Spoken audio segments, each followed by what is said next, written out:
امریکہ کو جب تک آپ جواب نہیں دیتے وہ آپ کی بات نہیں مانتا. ہو سکتا ہے آج آپ کا جواب مؤثر نہ ہو اور اب وہ آپ کو تباہ کر دے، لیکن تاریخ یہ بتا رہی ہے کہ جس ملک نے بھی امریکہ کے خلاف ریزسٹ کیا ہے، چاہے وہ ویتنام ہو چاہے وہ افغانستان ہو، امریکہ وہاں رک نہیں سکا. لیکن عراق جیسے ملک میں بھی تھے جو سیدھے سیدھے سلام کرتے ہیں. تو بہت فرق ہے. ہم یہی کہتے رہے ہیں کہ ایران از ناٹ عراق.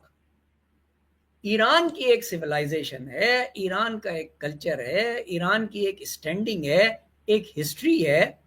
اپنی اوقات کے مطابق، اپنی تاریخ کے مطابق، اپنے اسٹریٹجک کلچر کے مطابق اس نے جواب دیا ہے. ان کو سلام کرنا چاہیے. انہیں ریجن میں کسی کی سپورٹ نہیں تھی.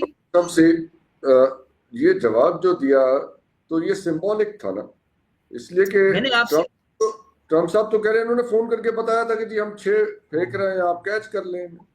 میں آپ سے یہ نہیں عرض کر رہا کہ انہوں نے کو منہ توڑ جواب دیا. انہوں نے اپنی اوقات کے مطابق جواب دیا. میں تو یہ کہتا ہے کہ بے شک امریکہ کو نہ دیتے، یہی میزائل مزید اسرائیل کی طرف ہی مارتے تو بہتر تھا.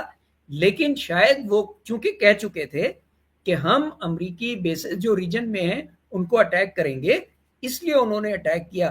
بہت سی چیزیں دیکھیں، وارفیئر میں بہت سی چیزیں آپ کو سمبولیکلی کرنی پڑتی ہیں، اسپیشلی جو اسمال نیشنز ہوتی ہیں انہیں سمبولیکلی بہت کچھ کرنا پڑتا ہے. آخر کو جاپان نے بھی پل ہاربر پہ جو اٹیک کیا تھا اسے پتا تھا کہ یہ جو جائیں گے تو واپس نہیں آئیں گے، لیکن انہوں نے ایک حملہ کر کے دنیا کو یہ بتا دیا تھا کہ یہ ہم کر سکتے ہیں. ہو سکتا ہے ہم بار بار نہ کریں. ایران نے صرف یہ بتایا ہے،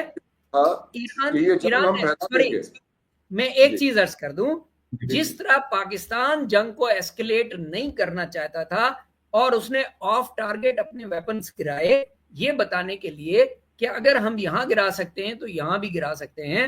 امریکہ نے بھی، ایران نے بھی امریکہ کو صرف یہ بتایا ہے کہ ابھی تو ہم نے تمہیں اطلاع دے کے بم مارے ہیں، آئندہ ہم تمہیں بغیر اطلاع